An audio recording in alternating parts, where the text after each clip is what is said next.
Hello everybody. Today I'll be reading and reacting to the new 2.7 event story, Cosmic 1987 Overture.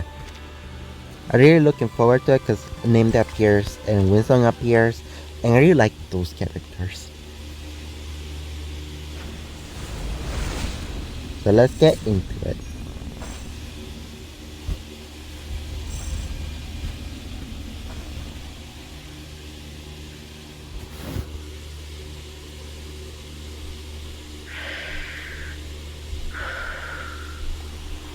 Take a deep breath and relax.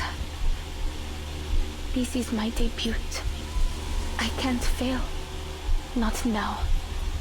I have to do this for Mr. and Mrs. Kozlov and everyone in the circus.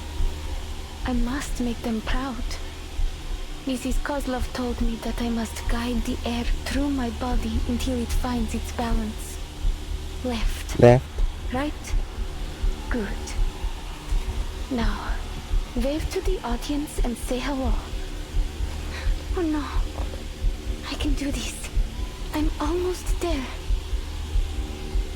Steady yourself, find your footing, and stand still. Is that even there?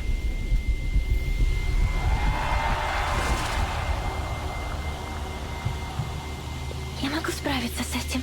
Сначала мне нужно... There's no absolute direction up there. Up or down depends on the reference you choose. I think she has the right to know what the storm really is. We will still need to cross the year 1999. Alia, come home.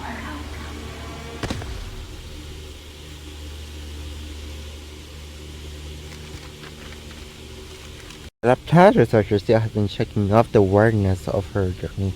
The medic examines her closely, weighing her emotions as she explains the situation. I'd heard you'd already left. Never thought you'd be back so quickly. It's obvious you care about them. So I'm sure you know what to do when they wake up, Miss Pointer. Pointer gives a nod, her eyes fixed, scanning the blinking screens beside the bed. She hasn't suffered any serious trauma. All that Miss Kipperina here needs is rest. But considering her condition, I recommend she stays here a few days longer for observation. Pointer doesn't respond. After a long silence, she speaks. Thank you. What's the status of the others? I feel like Pointer is saying she's giving awakened vibes, so I think she's maybe like a robot. Miss Hisabeth is fine. She was awake earlier. For a few minutes anyway. She signed a donor card. Managed to get all her other siblings to sign it too. Not sure what we'd even do with them. That gentleman and that little salamander guy did the same thing when they woke up. Anyway, it's no cause for concern. I've seen my share of lunatics just like them. The real problem is determining treatment. There are so many details to pay attention to when dealing with these special patients. The dosage, their drug resistance. And I'm not a vet, you know? I had to seek out some professional consultation. No offense, but I'm glad you weren't part of this attempt. Otherwise, I might have had to face all of this by myself. Pointer faces away from the bed and looks the staff member straight in the eyes. I may not have approved of their taking on this project, but I'm still on the team. If only the Foundation could devise regulations sufficient to control our staff's recklessness with their own lives. I really like her voice actress. She did a really good job. Maybe they should consider controlling access to Plasma candy. Ugh, forget that. Even I can't help exceeding the recommended dosage sometimes. Same, I use them all the time, so I cannot blame them for that. I'll be reporting to the headquarters of the rehab center next month. I'll let you know their average dosage by then. Anyway, I need to write up a visitor schedule. We have to make sure our patients get enough rest. second visitors proves just how necessary a proper schedule can be. How's she doing? I just left the other ward and thought I might drop by. The new voice is polite and warm, but still startles them. Hello, Miss Winsong. Winsong is here, yay! I really like Farewell She's one of my favorite events, and I'm so happy that other gang is coming back. Her vitals have stabilized. We're monitoring her recovery, but the initial results are positive. We can't say precisely when she'll wake up, but it shouldn't take more than a week. Good to hear. I'll be by to visit them from time to time, following the schedule, of course. Let me know if it's too much trouble. You're welcome to drop by here anytime. The isolation room is soundproof, but do keep it down when you visit the other wards. Of course. I'm just worried about them, you know. Besides, Vila and August have drowned me in letters asking about the project. More importantly, there's a bond between a teacher and her student. Wait, is Winsong Caparina's teacher? That'd be cool, you know? Cause like, is Caparina learning ley line stuff? That'd be a really cool thing to explore. I hope they do it in the story. I understand. I'll check in on the others. If you need any help, press that button to call me. By the way, Miss Pointer, Godspeed to you and your team. A bunch of lunatics working together to reach space. Pretty damn cool, I'd say. It's an unexpected and unorthodox compliment. The surprise is written all over Pointer's face. Ditto. Wait, the Pokemon? No, I'm joking. Are you being serious? Do you think it's possible we could succeed? Listen to yourself. We. Weren't you quitting the team? After a short silence, they decide not to answer either question. Winston takes the first step, and Pointer follows her in the hallway, putting the door shut behind them. Your comment on Hisabeth's project. You said it was unrealistic. I don't think you really meant that. But even if you do, why not stay and give them a hand? Their latest ideas for the teleportation disc sound solid to me. This one failure shouldn't be enough to walk away. You've worked with Hisabeth long enough. I'm sure you'd already know if she's pursuing a fool's errand. Pointer chooses silence again, but this time Winston presses her concern. So, what do you really think?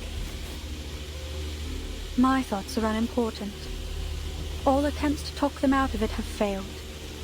And what's worse, the more forcefully I attempt to dissuade them, the more determined they become. All right, so lay it on me. Why are they doomed to fail? I see no reason to expend any energy explaining it. Come on, you know you wanna help them. Don't act tough. I know you're a good person, Miss Pointer. Winston gestures at the ward behind her. Whatever. I'll just have to make my own judgments on the matter. Hisabeth is an excellent researcher. Sharp and decisive. On those merits alone, she's earned my trust. My analysis points to a dangerous level of uncertainty in this project. The price of failure, even optimistically, could be much worse than a few days in recovery. There could be more permanent injuries. They could even... No, they won't, because they're playable and playable characters don't die. But, I get you. Her shoulders shrink again, but her voice remains calm. My nature compels me to do whatever I can to reduce the danger to our staff. And I want to keep my friends alive. She's a really good person. I really like her. I hope she becomes playable one day. What does it matter if we make it into space and discover whether the storm affects the whole universe? Say that we determine this phenomenon only affects Earth. Then what? We can't leave. We don't have the technology to fly off somewhere else. And if instead we've determined the storm is indeed universal, and that it will inevitably swallow up the stars, well, then wouldn't it all be pointless? Wait, it does a line in the trailer, but is delivered differently. Either way, my calculations are clear. The answer is not worth our lives. That's how you feel. I get it. So why not tell them? Because she wanna help them because she likes them. She's just tough, and she wanna keep her friends alive. I've been attempting to find the right time to say it. The ley line's color shocks. She had the answer she came for. Maybe so.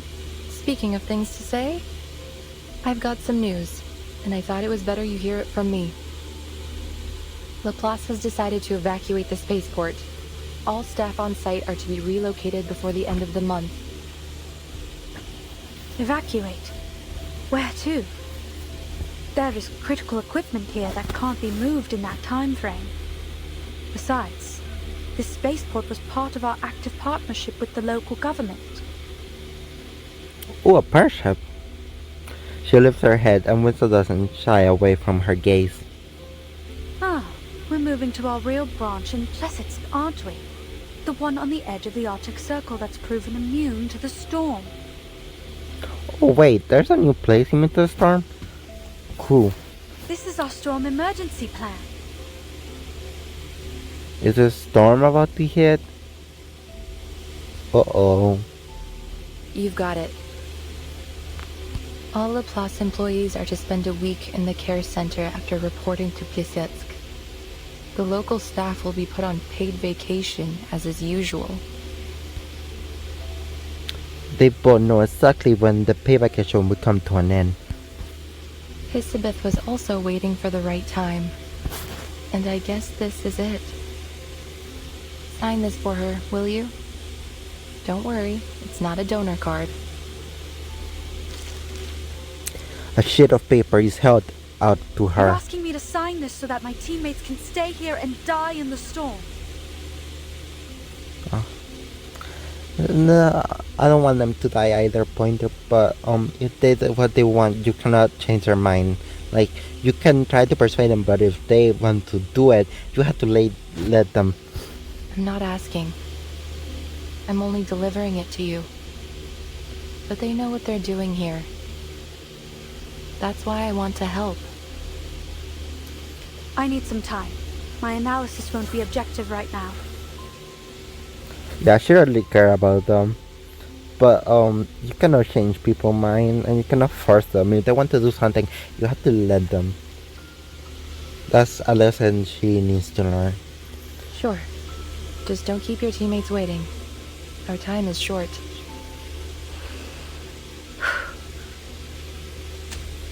He placed the paper neatly into her bucket, then returned to the glass to wash over the sleeping. A few months ago, none of them could have imagined it could come to this. That was a really good first chapter to the story. I'm really excited to continue it. Thank you, and if you like the video, please like, subscribe, and comment. Thank you. Have a